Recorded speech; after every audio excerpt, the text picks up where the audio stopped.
Hello, नमस्कार दोस्तों। आपके यूट्यूब चैनल डी के कॉम्पिटिटिव में बहुत-बहुत स्वागत है। आओ हम लोग बात करते हैं सीटेट के प्रश्न संख्या 3 पर, जो कि लिया गया है पर्यावरण अध्ययन से। आओ हम लोग सभी लोग मिलके इसे सॉल्व करते हैं। आने वाले सभी संभावित प्रश्न यहीं से आएंगे।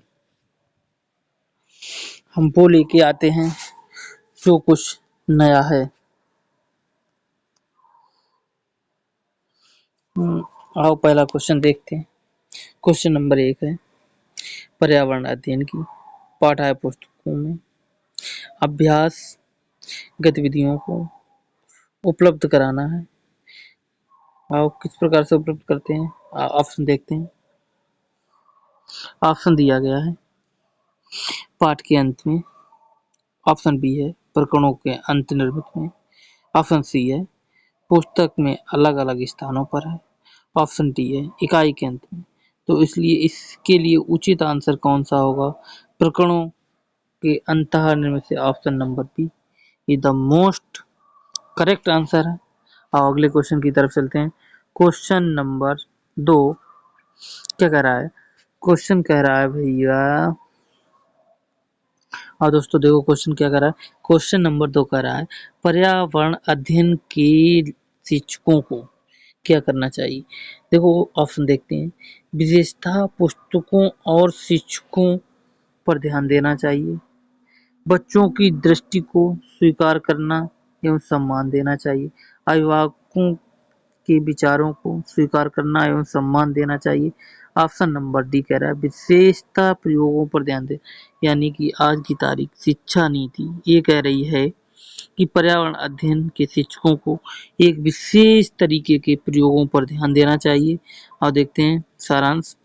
पर्यावरण अध्ययन के शिक्षकों को विशेषता प्रयोगों पर ध्यान देना चाहिए क्योंकि प्राथमिक स्तर पर बच्चे सक्रिय क्रियाओं के माध्यम से सीखते हैं, जिसमें प्रयोग और अवलोकन क्रियात्मक विधियों द्वारा किए जाते हैं। क्वेश्चन नंबर 3 की तरफ चलते हैं। क्वेश्चन 3 कह रहा है प्राथमिक स्तर पर बच्चों का आकलन करने का सर्वश्रेष्ठ तरीका क्या है। क्वेश्चन कह रहा है प्राथमिक यानी छोटे बच्चों का आकलन करने के लिए सर्वश्रेष्ठ तरीका कौन सा? आवधिक परीक्षाएं करानी है, गृह कार्य देने हैं, योगात्मक परीक्षाएं करानी है या पोर्टफोलियो। भैया ये सबसे ज्यादा इम्पोर्टेंट क्या है बच्चों को प्राथमिक आकलन करने के लिए? पोर्टफोलियो कराना चाहिए। प्राथमिक स्तर पर बच्चों को आकलन करने के लिए सर्वश्रेष्ठ तरीका क्या है? पोर्टफोलियो। अगले क्वेश्चन की तरफ चलते हैं। Question number 4। क्वेश्चन नंबर 4 कह रहा है एक शिक्षक पढ़ाते समय श्रव्य दृश्य सामग्रियों एवं शारीरिक गतिविधियों का प्रयोग करता है क्योंकि ये शारीरिक रूप से दिशा परिवर्तन उपलब्ध कराती हैं। गलत बात है। और अधिगम में जहाँ कहीं भी किसी भी प्रश्न में अधिगम दिख जाए या फिर समावेशी शिक्षा वो 99% प्रश्न सत्य होता है। इसलिए हम बिना आगे दोनों ऑप्शन पढ़े हुए ऑप्शन नंबर बी को सत्य कहते हैं। यही हमारा आंसर होगा। एक शिक्षक पढ़ाते समय श्रव्य दृश्य यानी कि सुनने वाले और देखने वाली यानी सामयिक क्रियाओं एवं शारीरिक गतिविधियों का प्रयोग करता है क्योंकि ये अधिगम में वृद्धि में अधिकतम इंद्रिय का उपयोग होता है। अगले क्वेश्चन की तरफ चलते हैं। क्वेश्चन नंबर 5 कह रहा है सीमा प्रत्येक पाठ को रटकर तुरंत सीख लेती है। हमारा एनईपी 2020 कहता है बच्चों को रटाना नहीं है, बच्चों को सिखाना है, क्रियात्मक रचनात्मक शैली से रहना है। जबकि लीना चर्चा में ब्रेन स्टॉर्मिंग यानी मस्तक आलोड़न के बाद प्रत्येक पाठ को समझता है, यह के विकासात्मक सिद्धांत की ओर करता है।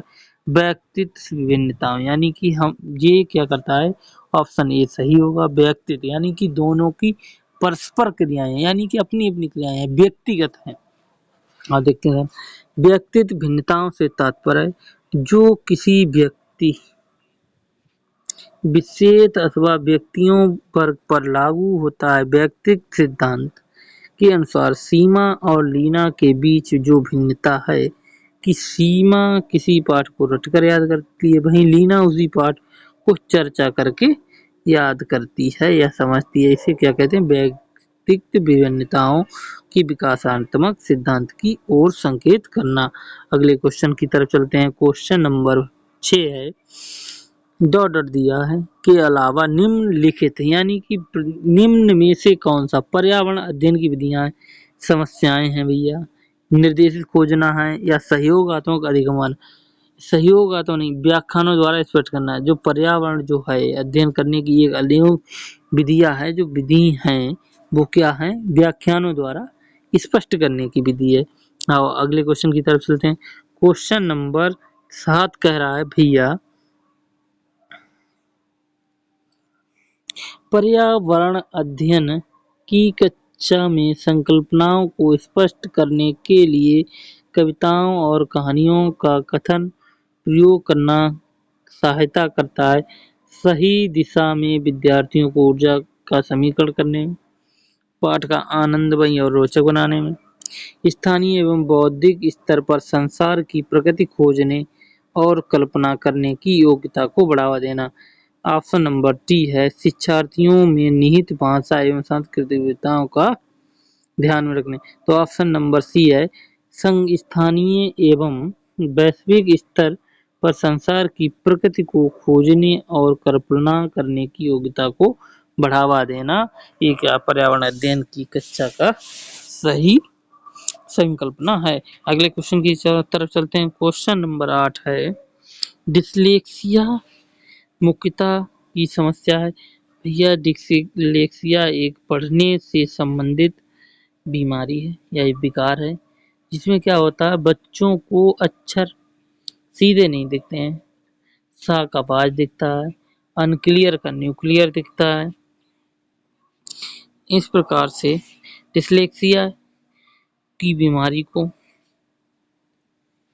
के लिए 1881 में ओसवाल्ड बरखान ने पहचाना तथा और रूडोल्फ ने, जो कि 1887 ईस्वी में डिसलेक्सिया नाम दिया था। ये एक विकलांग। इससे अगले क्वेश्चन की तरफ चलते हैं। क्वेश्चन नंबर 9, सहयोगात्मक अधिगम में पुराने एवं अधिक दक्ष विद्यार्थी छोटे एवं कम कुशल विद्यार्थियों का आकलन करते हैं। इसका परिणाम क्या? उच्च नैतिक विकास से है, समूह में द्वंद्व से है, गहन प्रतियोगिता से, उच्च उपलब्धि एवं स्वगरिमा से। ऑप्शन नंबर डी सही है कि सहयोगात्मक जो अधिगम है वो उच्च लब्धि और स्वगरिमा से आकलन किया जाता है। किसका? बच्चों का। किसका आकलन किया जाता है? बच्चों का। अगले क्वेश्चन की तरफ चलते हैं। क्वेश्चन नंबर 10 कह रहा है, अलवर्णी जिस देश से आया था उसका क्या नाम? अलवर्णी भैया एक दार्शनिक थे। वो कौन से? उज्बेकिस्तान देश से आए थे। कहाँ से आए थे? उज्बेकिस्तान से आए थे। अगले क्वेश्चन की तरफ चलते हैं। क्वेश्चन नंबर 11 क्या कह रहा है? क्वेश्चन नंबर 11 जो क्वेश्चन नंबर 11 है,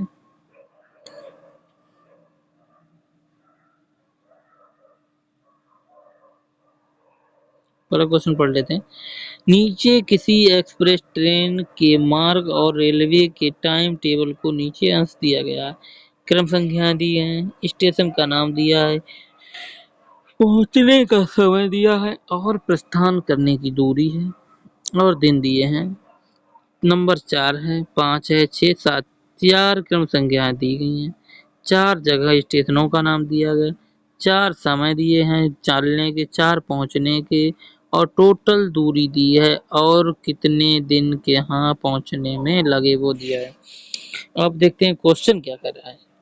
उपयुक्त सूचना के आधार पर सूरत और माड़गांव, सूरत ये रहा और माड़गांव ये रहा, के बीच की दूरी हमें क्या? इन दोनों के बीच की दूरी यानी कि ये दूरी और इस दूरी के बीच में की दूरी, ट्रेन द्वारा दूरी तय करने के बीच समय यानी कि दूरी बतानी है और हमें यहाँ पहुंचने में लगा समय बताना है। आओ देखते हैं सॉल्यूशन की तरफ चलते हैं भैया। सॉल्यूशन है सूरत और माड़गांव की दूरी। सूरत की दूरी है 1500 530, माड़गांव के बीच 1509। टोटल भैया दूरी है कितनी 979 पहुंचने में लगा यानी 16 बज के 15 यानी 4 बज के 15 पर यहाँ से चला। कहाँ से? पीएम पे। हाँ पीएम पे 4 बज के 15 एम से पहुंचा। कितने 7 बज के 3 कहाँ पहुंचा? एम में 7 बज के 33 एम में पहुंचा। 4 बज के 15 से चला और 4 बज के 15 एम पे कितने हो जाएंगे? 12 घंटे। 12 घंटे हो गए 15 और कितना बजे? 3 15 घंटे हो गए और 15 घंटे और 33 मिनट में से निकाल दो 15 मिनट। 33 मिनट से निकाल दो कितने? ये निकालना है 33 मिनट से 15 मिनट कितने बचे? 18 मिनट। तो कितना टाइम आया? नहीं 33 15 निकालना है ना 15 नहीं 18 निकालना है। तो 18 निकालना है तो 18 33 कितना जाएगा? 15 मिनट। तो कितना टोटल समय बचेगा? 15 घंटे और 15 मिनट। ऑप्शन नंबर डी सही है। No no no option number D सही। हाँ ओके ओके सॉरी सॉरी गलती हो रही थी अभी भी बच गए। अगले क्वेश्चन की तरफ चलते हैं। क्वेश्चन नंबर 12 है प्रयोग और यानी एक्सपेरिमेंट और एक्सीडेंट का कार्य करते हुए श्यामा को क्या हुआ भैया? श्यामा को निष्पादन कक्षा में सर्वश्रेष्ठ होता है। उसे बहुत सृजनात्मक शिक्षार्थी माना जाता है इसलिए वह के द्वारा संकल्पों को सीखती है अभिसारी चिंतन से। ये भैया अवसारी चिंतन से सीखा जाता है। कोई भी कोई भी छात्र अवसारी चिंतन से सीखता है। अगले क्वेश्चन नंबर 13 की तरफ चलते हैं। क्वेश्चन नंबर 13 है एक कक्षा में एक प्रभावी शिक्षण अधिगम प्रक्रिया होती है जब शिक्षक बच्चों को ज्ञान को पढ़ाई की जाने वाली नई संकल्पना के साथ जोड़ने में सहायता करता है। इसके लिए पार्श्व निहित उद्देश्य क्या होता है? व्यक्तित्व भिन्नताओं का शिक्षार्थी स्वायत्तता का पूर्ण ज्ञान एवं सह संबंध स्थान का सबसे उचित उत्तर है यह ज्ञान एवं सह संबंध स्थान का। ऑप्शन नंबर डी सही है। अगले क्वेश्चन की तरफ चलते हैं। Question number 14। क्वेश्चन क्या कह रहा है? आप पहले क्वेश्चन पढ़ लेते हैं फिर ऑप्शन की ओर चलते हैं। क्वेश्चन कह रहा है रोहन के विद्यालय में एक विज्ञान प्रदर्शनी का आयोजन किया गया है। इसका आयोजन एक उद्देश्य के साथ किया गया है। आपके विचार से कौन सा उद्देश्य सर्वाधिक उपयुक्त होगा? आओ विकल्प की तरफ चलते हैं।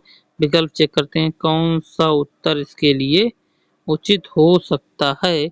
कुछ देखते हैं। शिक्षार्थियों के लिए सृजनात्मक माध्यम उपलब्ध करना। बस आगे पढ़ने की जरूरत नहीं। सबसे ज्यादा उचित ऑप्शन है शिक्षा विद्यालय में विज्ञान प्रदर्शनी का आयोजन इसलिए किया जाता है ताकि विद्यार्थियों के लिए सृजनात्मक माध्यम उपलब्ध हो सके अर्थात विद्यार्थी स्वयं विज्ञान के क्षेत्र में सृजनात्मक निर्माण करने की शक्ति से अवगत हो सकें। अगले क्वेश्चन नंबर 15 की तरफ चलते हैं। के अलावा बच्चे के विकास का आकार देने वाले वातावरणीय कारकों में निम्नलिखित सभी शामिल हैं। संस्कृति है, पौष्टिकता है, वो शिक्षा की गुणवत्ता है, शारीरिक संगठन। सबसे पहले बच्चे के विकास के लिए शारीरिक संगठन होना बहुत जरूरी है।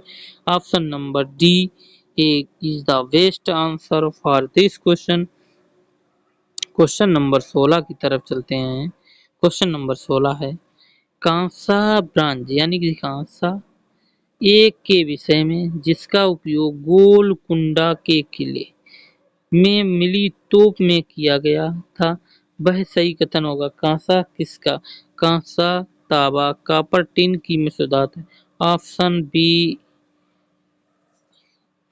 ही सही उत्तर है। अगले क्वेश्चन की तरफ चलते हैं। क्वेश्चन नंबर 17 एक ही तरह की फसल बार बार उगाने और बहुत से रसायनों के प्रयोग करने से मृदा क्या होती है भैया, बंजर हो जाती है। कैसी होती है? एक ही मृदा, एक ही तरह की फसल बार-बार हम उगाते रहेंगे और रसायनों का उपयोग करते रहेंगे, जिससे क्या होगा, ज़मीन बंजर हो जाएगी। कैसी हो जाएगी? बंजर हो जाएगी। अगले क्वेश्चन की तरफ चलते हैं। Question number 18। क्वेश्चन 18 कह रहा है, निम्नलिखित में से लेह और लद्दाख, यानी लेह और लद्दाख के बारे में है, जहाँ पर मकान बनाए उनकी विशेषताएं तुलनीय है। सबसे पहले क्या भैया, मकान की विशेषता क्या होनी चाहिए? पेड़ के तनों से बनी लकड़ी की ढालू छतें होती हैं। गलत बात। अगला क्वेश्चन, अगले पढ़ते हैं। निचली मंजिल में कोई खिड़की नहीं होती है। सही बात है। पत्थर, मिट्टी और चूने की बनी मोटी दीवारें होती हैं। सही बात है। लकड़ी के फर्श होते हैं। सही बात है। इसलिए बी, सी और डी किसी ऑप्शन में, ऑप्शन नंबर ए में है। ये तीनों उचित आंसर हैं। अगले क्वेश्चन की तरफ चलते हैं। क्वेश्चन नंबर 29, 19 सॉरी, 29 नहीं 19। तरुण भारत संघ नामक एक संबंधित है। तरुण भारत संघ नामक क्या चीज है? अब देखते हैं। विशेष रूप से सूक्ष्म बच्चों को सीखने में मदद करने, स्कूल में दोपहर का पका हुआ भोजन उपलब्ध करवाने, आर्थिक रूप से कमजोर वर्गों के बच्चों को लिए निःशुल्क में, और पुरानी झीलों के निर्माण से। ऑप्शन नंबर डी सही है। जो तरुण जो है पुरानी झीलों को निर्माण से संबंधित है, तो ऑप्शन नंबर डी सही है। अगले क्वेश्चन की तरफ चलते हैं। Question number 20। क्वेश्चन नंबर, अगला क्वेश्चन है क्वेश्चन नंबर 20 जो है, क्या कह रहा है, सांपों के संदर्भ में सही कथन चुनिए। अब ये सांपों के लिए पूछते हैं। हमारे देश में केवल 4 तरह के जहरीले सांप पाए जाते हैं। सही है। नाग कोबरा जहरीले सांपों का एक प्रकार है। ये भी सही है। जहरीले सांप के 4 खोखले दांत होते हैं। गलत, यही गलत है। सांप के कांटे की दवाई सांप के जहर से बनाई जाती है। सही है। ऑप्शन नंबर ए, बी और डी सही है। ऑप्शन नंबर सी प्रश्न का मेल नहीं दे रहा है, इसलिए ऑप्शन सी गलत है। अगले क्वेश्चन नंबर 21 की तरफ चलते हैं। निम्नलिखित में से पेट्रोलियम के सही अभिलक्षण, यानी कि पेट्रोलियम के सही लक्षण बताने हैं। पेट्रोलियम कैसा है? बदबूदार होता है, गाढ़ा होता है, गहरे रंग के तेल होता है। ऑप्शन डी सही है। अगले क्वेश्चन की तरफ चलते हैं। Question number 22। 22 नंबर क्वेश्चन क्या कह रहा है, निम्नलिखित में से रोगों का वह समूह चुनिए जो मच्छरों के काट, देखो मच्छरों के काटने से भैया डेंगू होता है, मलेरिया और चिकनगुनिया होती है। ऑप्शन बी सही है। मच्छ ऑप्शन सारांश देखते हैं। इंपॉर्टेंट क्वेश्चन है।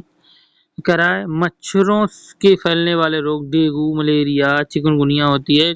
डेंगू एक उष्णकटिबंधीय रोग है, एक जो एंडीज इपिस्टी मच्छरों के काटने से होता है। मलेरिया एक वाहक जनित संक्रामक रोग है जो प्रोटोजोआ परजीवी द्वारा फैलता है। चिकनगुनिया, चिकनगुनिया लंबे समय तक चलने वाला जोड़ों का दर्द वाला रोग है। इस रोग का उग्र चरण मात्र 2 से 5 दिन के लिए चलता है, लेकिन जोड़ों का दर्द लंबे समय तक चलता है। यह एडिस मच्छर के काटने से होता है। अगले क्वेश्चन की तरफ चलते हैं। Question number 23।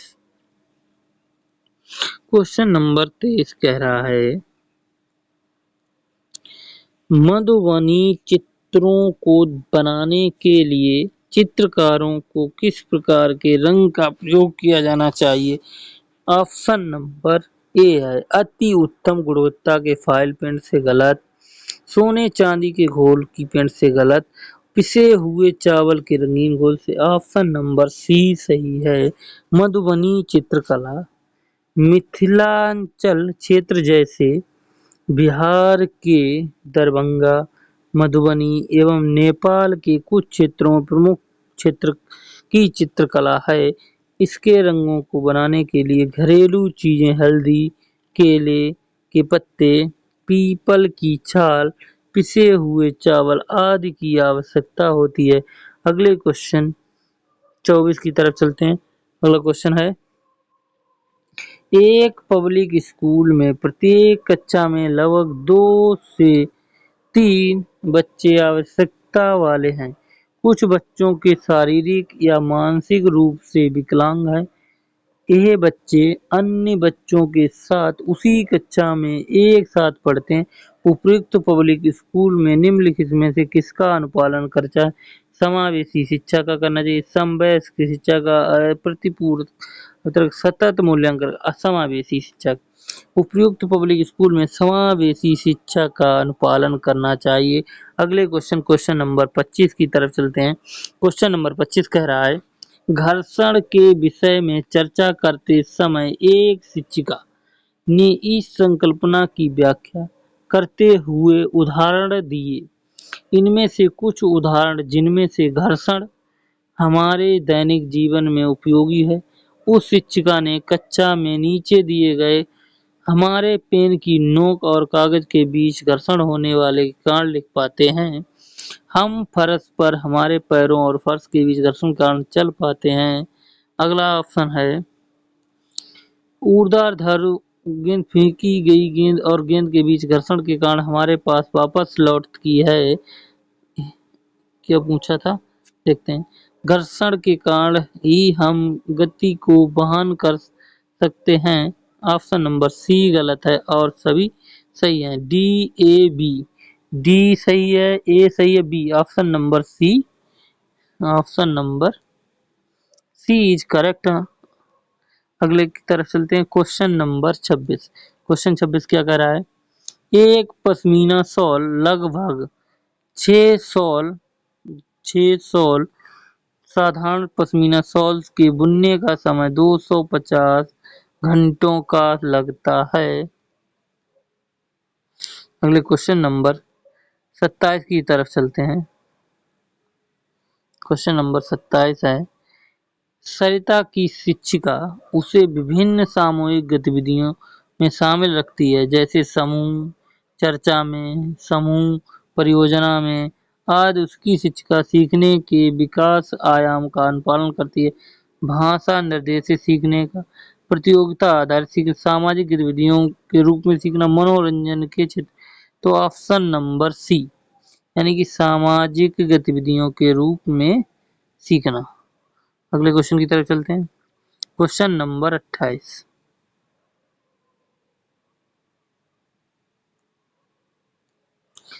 नेथिप्स एक ऐसा पौधा है जो मेंढकों, कीड़ों मकोड़ों और चूहों के छोटे जीवों को अपने अंदर फंसा कर खा जाता है। ये हमारे देश में कहाँ पाए? ये हमारे देश में मेघालय। नेथिप्स एक ऐसा पौधा है जिसकी पत्तियां मटकी तरह रूपांतरित होकर मेंढकों, कीड़ों और कीटों को जीवों को अपने अंदर फंसा कर खा लेता है और ये मेघालय के गारो, खासी, जैंतिया पहाड़ियों में काफी मात्रा में पाया जाता है। क्वेश्चन नंबर 29, उसे चुनिए जो अन्यों से भिन्न है। पैराफिन मोम है, ग्रीस है, कोयला। इन तीनों में से सबसे ज्यादा, ये भी सारे लिक्विड फॉर्म में। कैसे? लिक्विड फॉर्म में। कैसी फॉर्म में? लिक्विड फॉर्म में है। ये कोयला क्या है? ठोस है, सॉलिड फॉर्म में, सॉलिड फॉर्म में। कोयला अन्य तीनों से भिन्न है। पैराफिन मोम ग्रीस पेट्रोलियम उत्पाद है, जबकि कोयला पेट्रोलियम से में नहीं पाया जाता है। क्वेश्चन नंबर 30 इस श्रृंखला का लास्ट क्वेश्चन है, देखते हैं। बिहार के गांव में बहुत से किसान अतिरिक्त धन कमाने का कार्य करते हैं। मधुमक्खी पालन शुरू करने का सबसे अच्छा समय है अक्टूबर से दिसंबर के महीने में। मधुमक्खी पालन के लिए समय अक्टूबर से दिसंबर तक है, क्योंकि यही समय मधुमक्खियों के अंडा देने का उचित समय होता है। आज के लिए इस श्रृंखला में इतना ही। आगे बात करते आगे मिलेंगे अगले टेस्ट के साथ, अगले सेट के साथ। तब तक के लिए नमस्कार। आप लोग खुश रहें, मस्त रहें और अपनी पढ़ाई को जारी रखें। हमसे होगा उतना उचित देंगे आपको, परीक्षा की दृष्टि आपको ज़्यादा से ज़्यादा नंबर प्राप्त हों और आपका पेपर अच्छे से हो और आप अच्छी तैयारी करें। आई होप आप अच्छे से पढ़ रहे होंगे और अच्छी तैयारी कर रहे होंगे। अपने चैनल को सब्सक्राइब करें और लाइक करें, शेयर करें, जिससे और भी बच्चों को इसका लाभ मिल सके, अच्छे क्वेश्चनों का लाभ मिल सके। धन्यवाद।